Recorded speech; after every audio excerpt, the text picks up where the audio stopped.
My name's Jamie Eason. I'm the official female spokesmodel of bodybuilding.com. I'm also an Oxygen columnist, and you may have seen me on a couple of magazine covers before. I'm actually aiming to get my 50th one this year, which will be a pretty big milestone for me.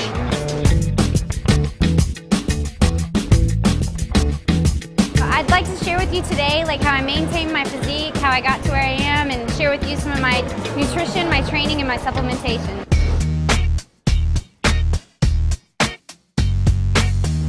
Probably the most commonly asked question I get is how I stay in shape year-round. I think a lot of women do the competition scene, and that's where I started. And I had a great time with it. It actually taught me to be disciplined and how to kind of stick with the program. That was good for helping me stay focused, learn what it took, give me the confidence that I knew what it took.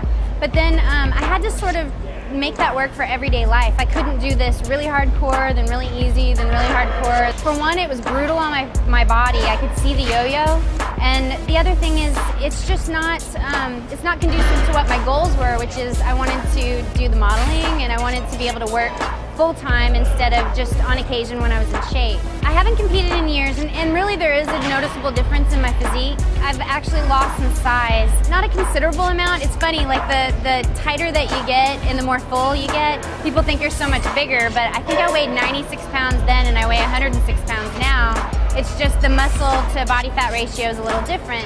And magazines actually prefer a slightly more attainable look. I always wanted to be consistent, so I just found a place where my body was comfortable and I could keep it there all the time and it wouldn't fight me. But all that had to do with making sure that I got the training and the eating down pat. So I had to learn to balance calories, to lift heavier for the most part than what most women would think, and also to eat enough. And people are always on this perpetual cycle of cardio, but for me I've learned to balance the training and the diet so that I can minimize the cardio, which I hate. Traveling is brutal. That's probably one of my biggest challenges with my whole lifestyle. I just plan ahead. I plan a lot. I've figured out little sort of routines that I can do on the road, a lot of plyometrics, a lot of running, which I hate running, but I've just kind of learned that I just have to do what's available. The hardest part of traveling is just you don't know where you're going to end up. You don't know if they'll have a fridge, you don't know if there's a gym nearby. So it's just a lot of prep and planning. Now that I've told you a little bit more about me and about how I stay in shape 365 days a year, now I want to get a little more specific and share with you what exactly I do for my training, my nutrition, and my supplementation. But first, let's tackle my methods on training.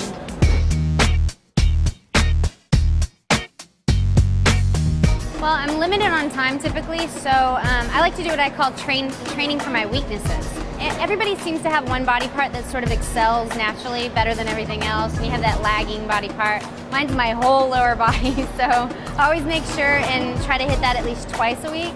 And everything else, if I can only get in the gym once, I'll even combine everything. But if you have the luxury of time, I always say you can never train your back and your shoulders too much, and of course my lower body. So my arms, everything else seems to respond fairly easily, so I can get those in my push and pull motions and not really have to specifically focus on those. I always recommend to people when they start out to kind of do what I did, which is I worked out 6 days a week with 1 day off. For a beginner, that may seem like a whole lot, but I was really committed and I had my heart set on exactly what I wanted to look like, which was a really lean, toned physique. I tried really hard to focus on one body group a day, one major muscle group a day, and I felt like that allowed me to put all the food energy and all the energy I had into growing that one particular muscle.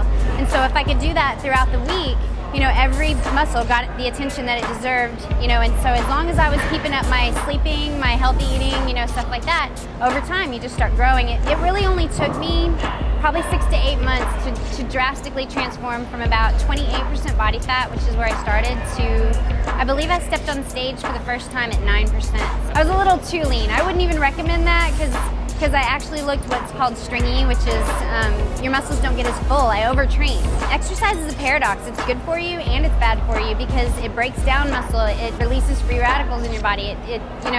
it does some harm. So that's why we use the supplements we use. That's why we eat right. That's why we sleep, so we can allow the body time to recover.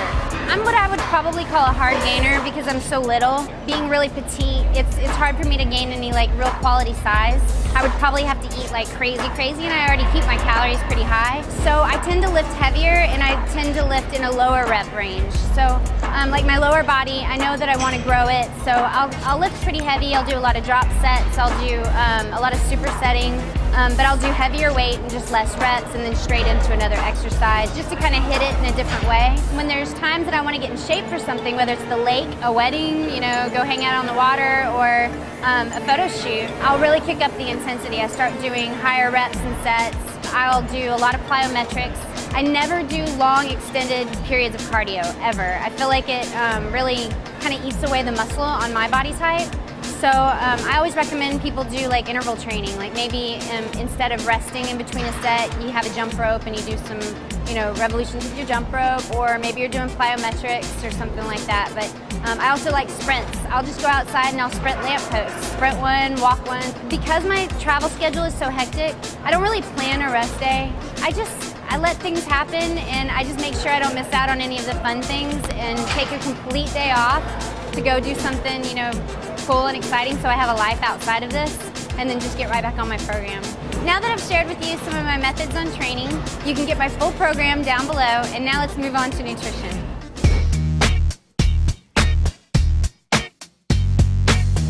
So the first thing I recommend is make sure you're keeping a food log so that you can make sure you're not under-eating or overeating, and sort of find where those calories, you know, could be. You can eat it on a higher end sometimes when you're training harder, and a lower end when you're training lower. I tell pretty much everybody that I really, really strongly believe in meal spacing, like timing your meals, and even in intervals throughout the day. Some people do that every 2 hours, every 3 hours, every 4 hours. I personally do about every 3 hours.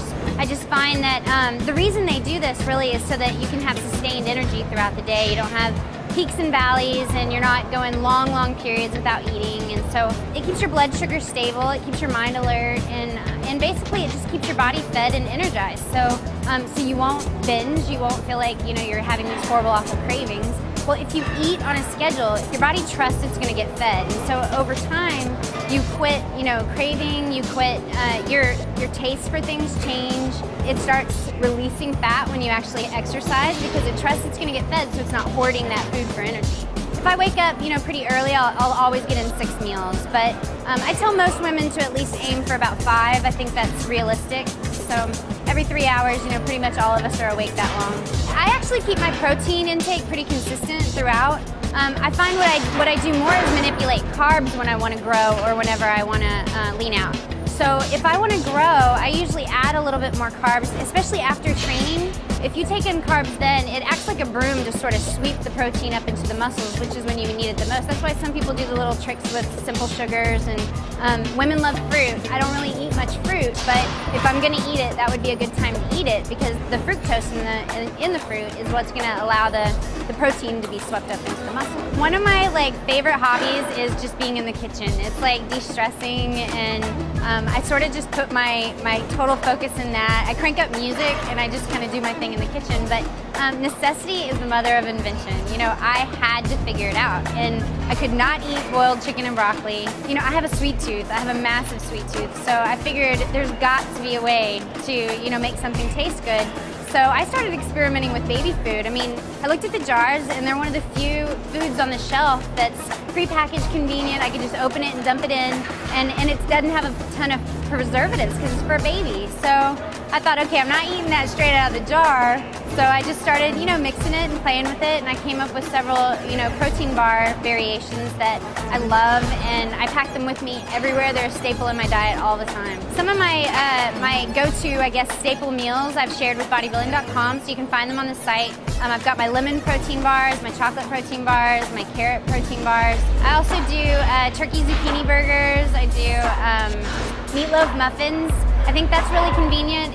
You know, most lean protein is pretty dry, but if you cook it in a muffin tin, those vegetables and everything that's in the meatloaf will really keep more moisture and retain the moisture. And they're conveniently packaged in like a perfect portion size. So again, everything is just really making a ton and having a ton of good options ready on hand. Most of it freezes well. So, and I'm gonna add more to the site. I've got my cinnamon swirl protein bread, which is a big hit. It's good on its own, but you can slice it and make French toast out of it too, so it's pretty good. I hate hearing the word snacks. I believe in meals all throughout the day. You know, it can be, I guess you can call it a snack if you wanted to call it a snack, but really when it's clean, unprocessed kind of foods, you can eat a substantial amount throughout the day and still stay in that calorie range. Well, I don't believe in cheat meals because I think they're a slippery slope. Like, for me personally, if I eat a little bit, I suddenly develop this taste for it, like a craving for it. And I've got some pretty good willpower, but not always. And so I just realized that there's too many instances in life where it's out of your control anyway, whether you're traveling, you've got a wedding to go to, a birthday, and you just want to be in the moment and you want to enjoy it with your friends and, you know, the people around you. Now that I've shared with you some of my tips and techniques for nutrition, you can check out my meal plan down below. And now let's move on to supplementation.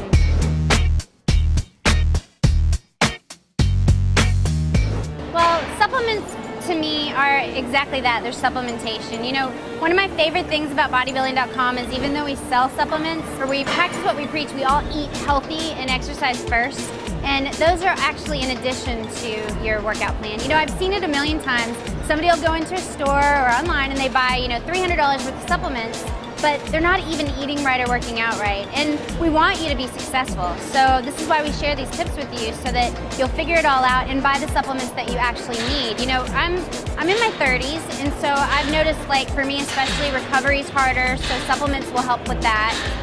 Convenience, you know, I travel a lot, so protein powders are good for that. There's just certain things that definitely fit what I would need as a woman, whether it's for hormonal health, whether it's for weight training, depending on what your personal needs are going to depend on what supplements you might choose.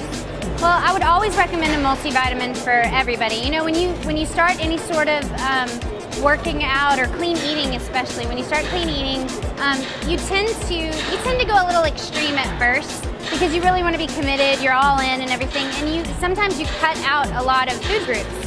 And when you do that, you're missing out on some nutrition. So the vitamins, they'll fill in those gaps. And when you're weight training too, you want to always make sure you have added calcium, because it's weight-bearing activity on your bones can be pretty hard. Another one that I always recommend is a protein powder.